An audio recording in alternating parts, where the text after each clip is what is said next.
السلام عليكم. اهلا بكم في فيديو جديد. طبعا اول حاجه نبدا بيها حل اللغز الخامس في الفيديو اللي فات، والحل هو ان الفيل هيجي هنا يقول كش ملك علشان يمنع الملك من الحركه في المربع ده. طبعا بيغطي بالفيل.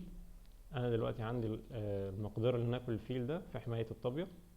كش ملك، يبقى كده كش ملك مات. تعال نبدا على طول في اول لغز معانا في الفيديو ده. دلوقتي الاسود هو اللي عليه الدور، وعاوزين افضل نقله للاسود. لو جينا شفنا معانا هنلاقي الحصان الاسود ضارب الخانه دي، والوزير كمان ضارب نفس الخانه. فتعالى نجرب كده النقله دي.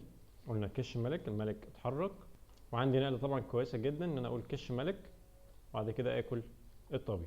تعالى نجرب كده مع بعض. كش ملك، المفروض كده اللغز اتحل. كده الملك هيتحرك او يحاول يحمي بالفيل، وانا هاكل الطابيه ومهدد بعد كده بكش ملك هنا كمان في حمايه الطابي. تعال نشوف اللغز رقم 2. الاسود اللي عليه الدور ومحتاجين افضل نقله للاسود.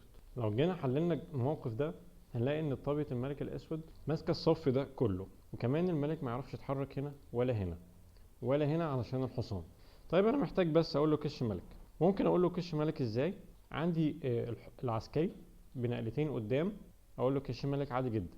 لو انا جيت هنا جبت العسكري قلت له كش ملك، مفيش اي حركه للملك بعد كده في اي مربعات من دي، فهيضطر ان هو ياكل بالطبي. في الحاله دي بقدر اكل الطابيه واقول له كش ملك. طبعا لو بعد كده اكل العسكري فانا متفوق عليه بطابيه وحصان. اللغز الثالث معانا الدور على الابيض ومحتاجين افضل نقله للابيض.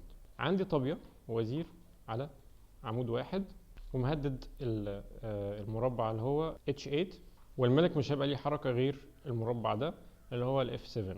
فتعالى كده نجرب مع بعض افضل نقله دي. كش ملك هيتحرك، طبعا دلوقتي مش هيعرف يتحرك هنا خالص ولا هيعرف يتحرك هنا، فكده احنا بس محتاجين كش ملك. معانا طابيه تقدر تقول كش ملك للملك من مربع ال H7، ويبقى كده كش ملك مات. طيب تعالى نشوف اللغز الرابع. الدور على الابيض ومحتاجين افضل نقله للابيض. دلوقتي الاسود بيقول لي كش ملك بالطابيه، فهنا دلوقتي محتاج اتحرك في مكان ما يقدرش يقول لي فيه كش ملك. يعني مثلا لو انا جيت في المربع ده ممكن يجي هنا يقول لي كش ملك، يبقى كده كش ملك مات، مش هعرف اتحرك. فانا لو جيت هنا في الاي 1 هيجي بعد كده بالطابيه وياكل العسكري ده عادي جدا.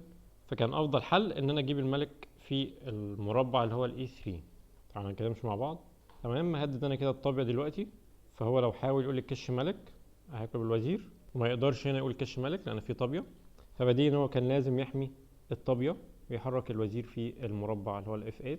وبعد كده كمان انا مهدد الحصان بالعسكري فاقدر اكله عادي جدا، ويبقى كده كسبت الموقف ده. ونيجي بقى دلوقتي للغز الخامس، طبعا حله الفيديو اللي جاي. طبعا اللي عارف افضل نقل الابيض ايه يا ريت يكتبها في التعليقات، وان شاء الله نشوف الحل الفيديو اللي جاي.